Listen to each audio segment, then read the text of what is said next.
Hi, my name is Jessica Bruhn, and today I'll be telling you all about our work in providing small molecule MicroED services for the pharmaceutical industry.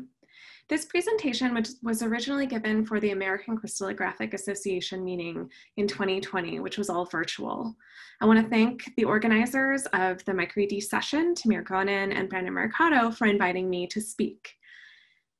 And I'll also add that I've included a couple of additional slides to help clarify some questions that came up during the live presentation of my talk at the meeting. So, as we're all aware, MicroED is a growing structure determination tool that has demonstrated a lot of potential. We can see that based on the increasing number of deposited structures in the protein data bank, as well as the Cambridge Structural Data Bank for small molecules. And the big question on everyone's mind is this a niche field, or is MicroED on its way to becoming a more routine method accessed by many, many groups? So in my mind, in thinking about what this field needs to become a more routine method, especially for small molecules, I really think that more effort needs to be placed in development of better programs for processing data. So right now we are processing our data using programs that were written for X-ray crystallography, and it's possible to process the data with these programs, but there's significant room for improvements specific to electron diffraction.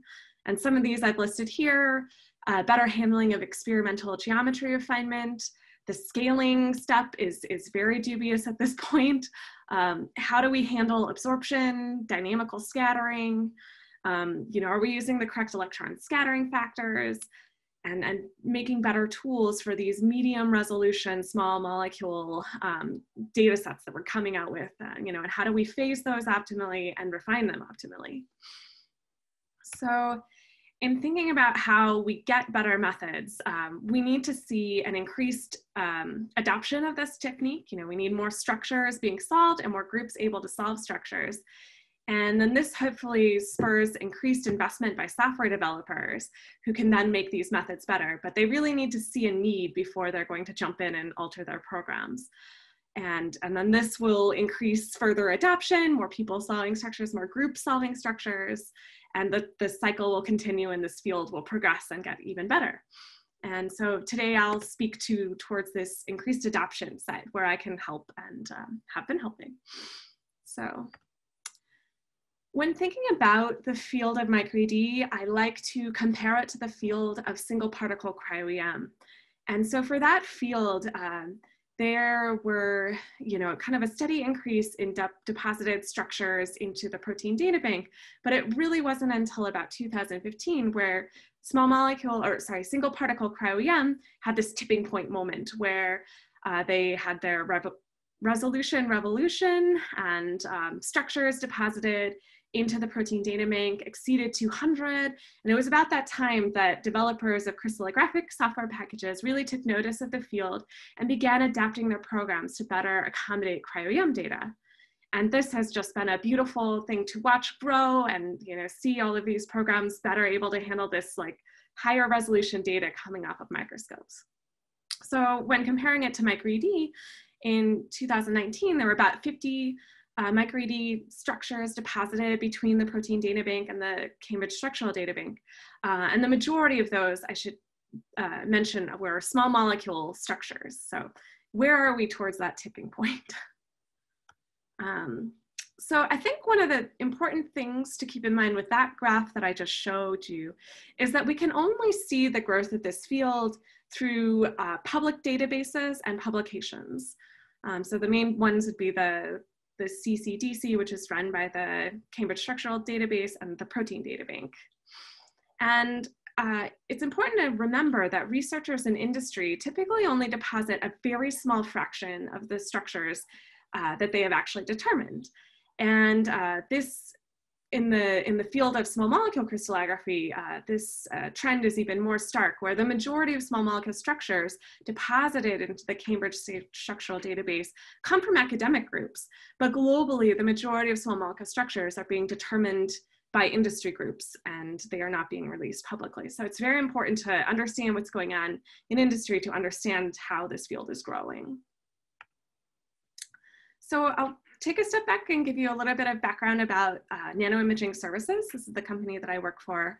So NIS was founded in 2007 by Bridget Carragher and Clint Potter. These are two really big names in the single particle cryo-EM world and cryo-EM more broadly. So NIS is a contract research organization, or a CRO, and we provide transmission electron microscopy services. Our motto is, we have microscopes and we know how to use them. So up until 2019, we were primarily providing single particle cryo-EM, structure determination services, as well as characterization studies for things like viruses or lipid nanoparticles loaded with drugs. So we, in 2019, we began our effort to develop a MicroED service packages. And that's about the time that I joined the company. I have a background in protein X-ray crystallography as well as single particle cryo-EM, so I was well suited to kind of marry the two and begin our development work here. And we're happy to say that we officially launched our small molecule MicroED data collection and structure determination services in early 2020. And we've also been working on our protein MicroED services with select clients. So here's a look at the work we've been doing, kind of a top level. So we've worked with about 7 small molecule groups. We're super happy to report that 4 of these groups are now able to process their own data, and they don't need me or others at the company to help them, which has been really, really great to see. We have imaged almost 50 small molecule samples, the majority of which we collected data from.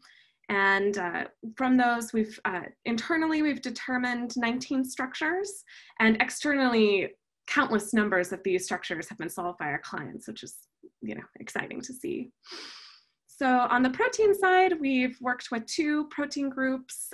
We've looked at 3 proteins, and we've collected data from 1 novel target. But this protein work is a little bit less mature, and so I'm not going to focus on this in my talk. I have added one slide here to kind of explain the differences between small molecule MicroED and macromolecule MicroED, and to help you understand why our small molecule work is really taking off and the protein work is lagging a bit behind. So in comparing these 2 samples, the small molecule grid preparation is quite trivial. It's very easy to get these small dry crystals onto a grid and just kind of dab them. But macromolecules, they're less straightforward because there's a lot of buffer around those crystals, and they need to stay hydrated, and that buffer can't be too thick, otherwise the beam can't penetrate it. So there's a lot of problems in the grid preparation area for macromolecules. And then there's also just this, the property of a small molecule crystals they have many, many copies of a much smaller unit cell, which results in higher intensity data at the same dose. So these crystals produce really nice data and are less prone to radiation damage at the settings we're using. Macromolecules, on the other hand, their unit cells are generally larger, and that has a property of kind of spreading those intensities out to more spots and decreasing the intensity of any single spot. And so to compensate for that, we generally increase the dose per image, but that can lead to more radiation damage. So because of these reasons, the small molecule work is much easier, it's taking off, and the macromolecule work is slowly catching up.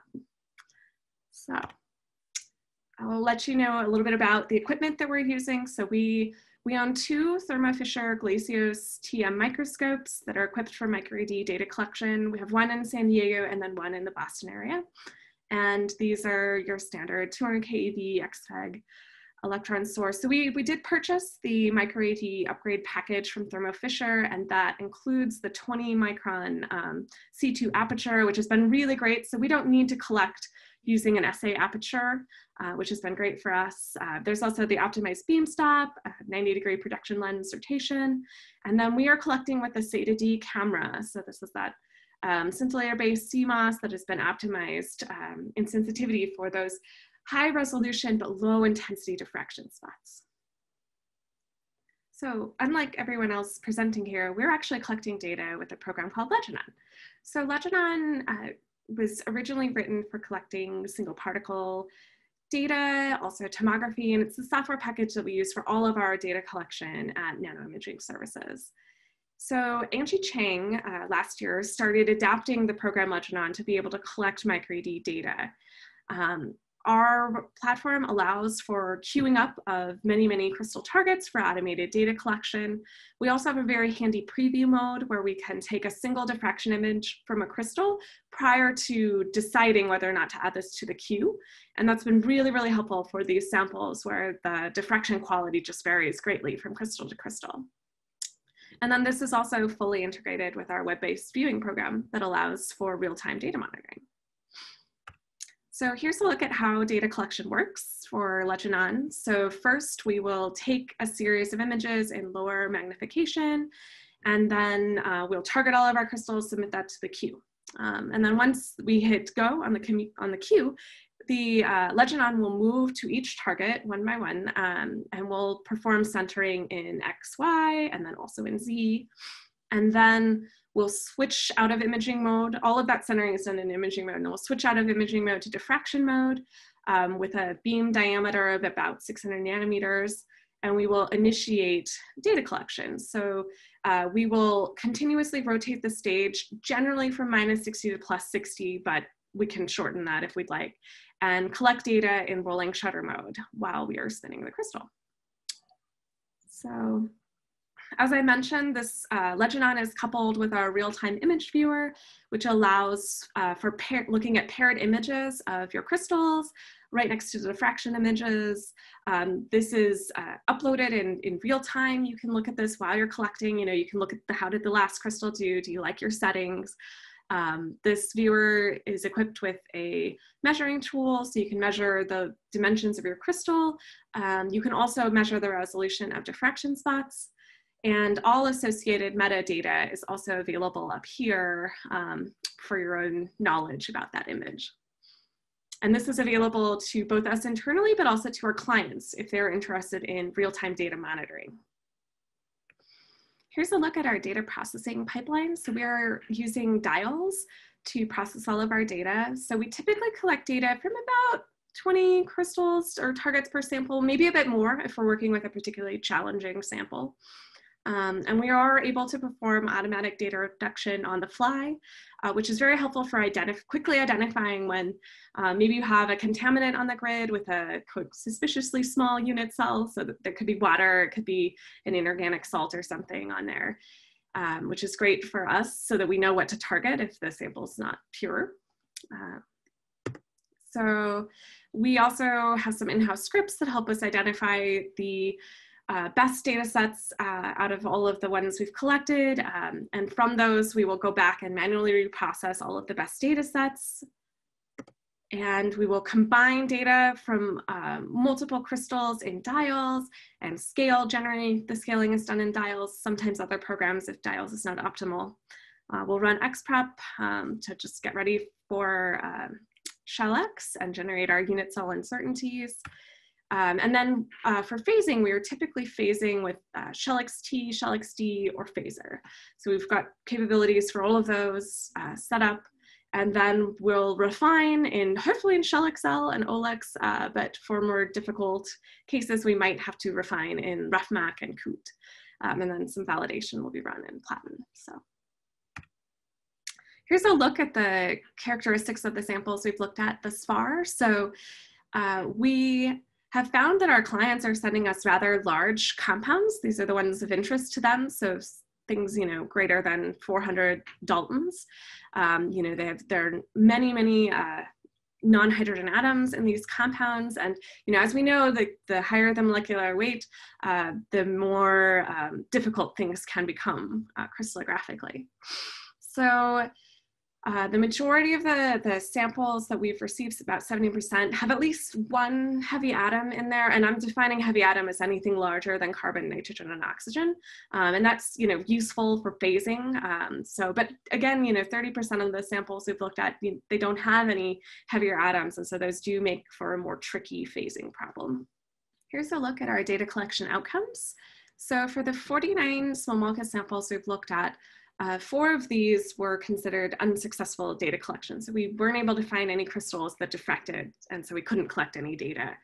And I'll just say that of those 4 that were unsuccessful, 3 of them, our clients were, they did not confirm that these samples were crystalline using X-ray powder diffraction prior to sending us the samples. So it's likely that these were just amorphous particles on the grid and they never had crystals to begin with.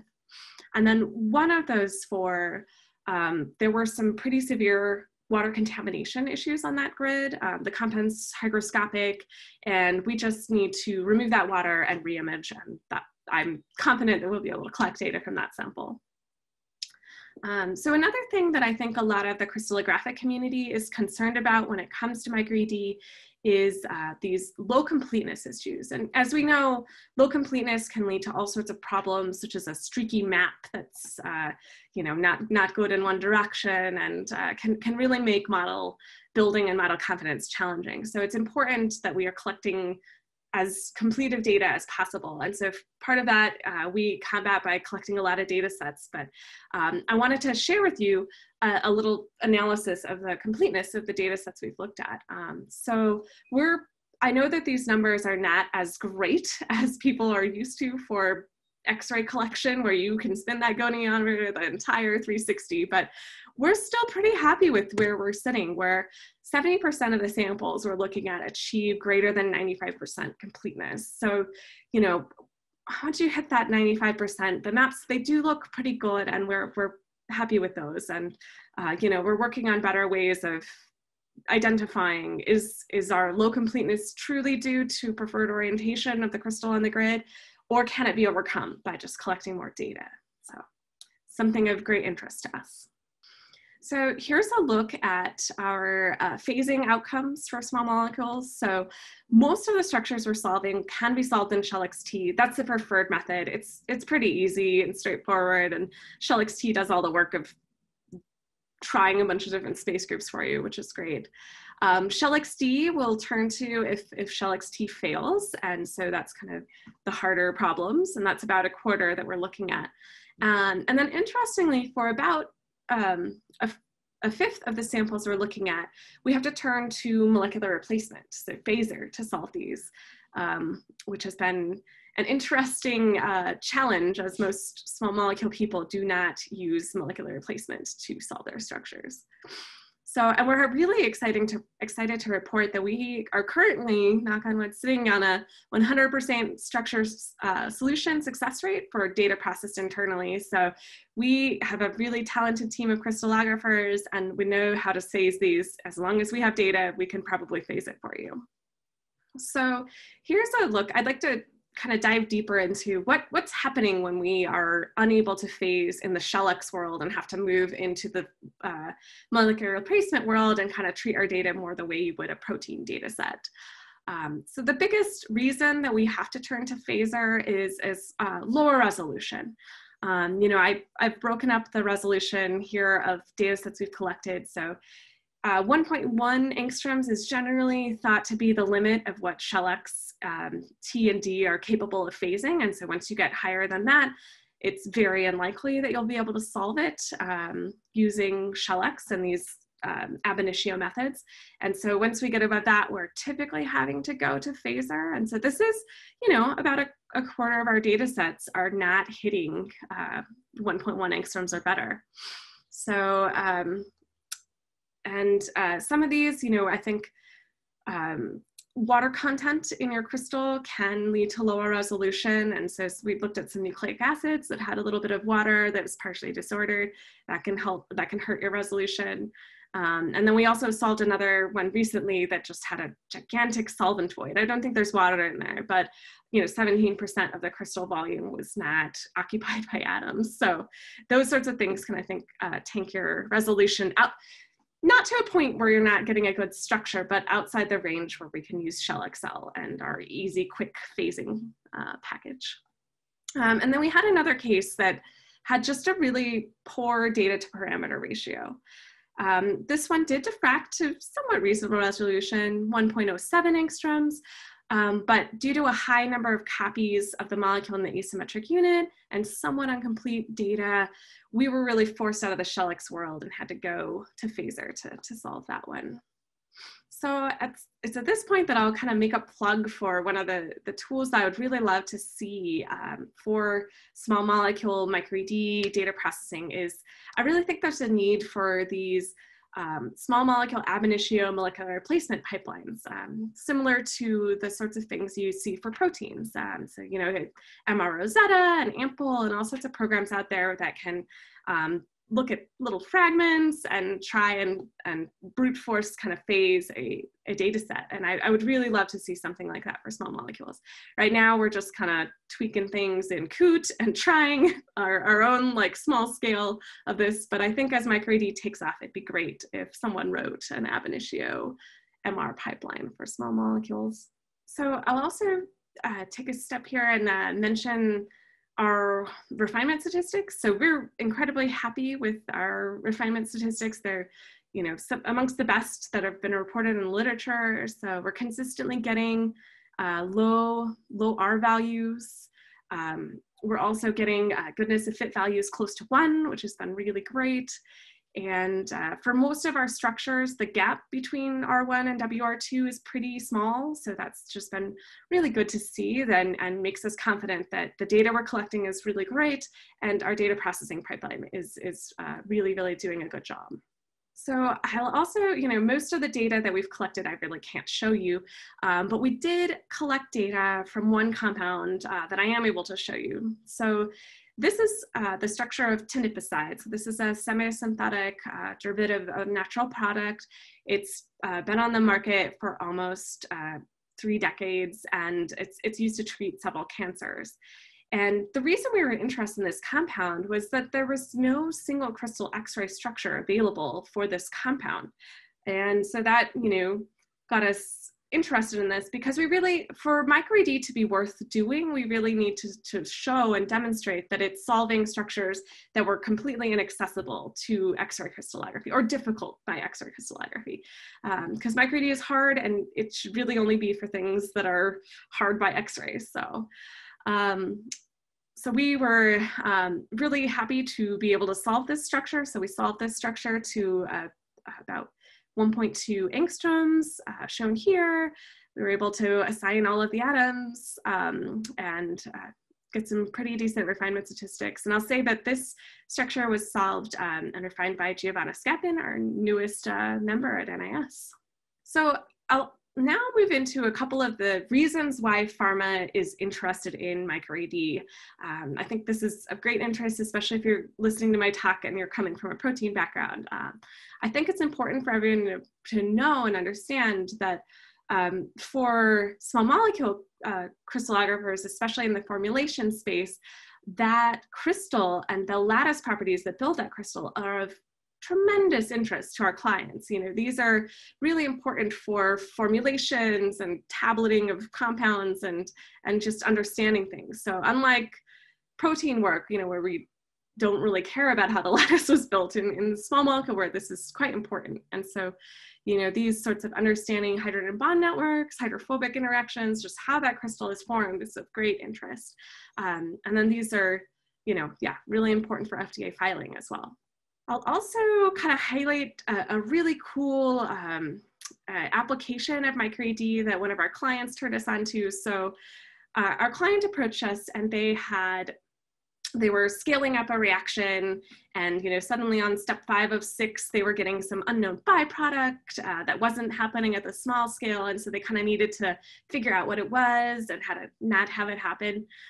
So they did a bunch of mass spec experiments, some high temp NMR experiments, just a lot of things trying to figure out what it was. And it was just still ambiguous what this byproduct was. So they sent us the compound. We collected MicroED data, very, very quickly identified it. And, you know, we're able to tell them, hey, this is what your compound is. And they, you know, immediately were like, oh, this is how I got there. And they could rework their reaction scheme to better get rid of it. But the really exciting thing was that they could then take our MicroED data and simulate an X-ray diffraction powder diffraction fingerprint for what those crystals would look like in X-ray powder diffraction. And then they were able to take this XRPD fingerprint and take it back into the lab where they can collect data from the output of their reaction, and they can screen for the very, very small trace amounts of this unwanted byproduct.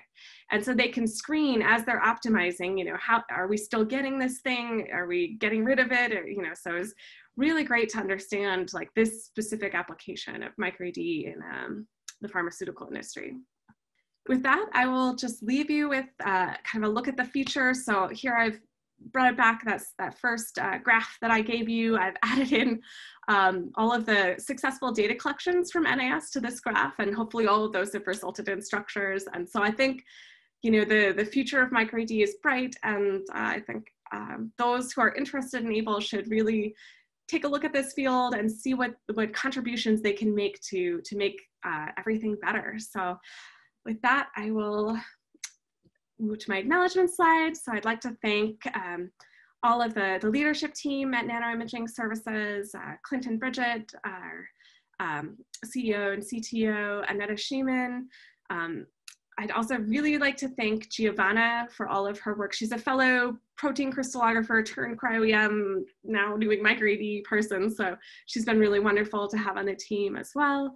I want to give a big thank to Angie Chang, who she's been our technology development lead. She's been figuring out all of the microscope side of how do we get Leginon to collect good data and, you know, deal with the camera and image conversion. So she's been fantastic. Brandon Mercado has been serving as a consultant, helping teach Giovanna and I how to refine small molecule structures and all of the small molecule crystallography world. Travis, our head of microscopy, has been great. Our microscope is very, very stable. We switch our microscope in and out of imaging and diffraction mode all the time between, you know, collecting single particle data one day, MicroED data the next, and, you know, the microscope is behaving really well. And I think, you know, big thanks to Travis and the rest of the microscopy team for keeping it so stable.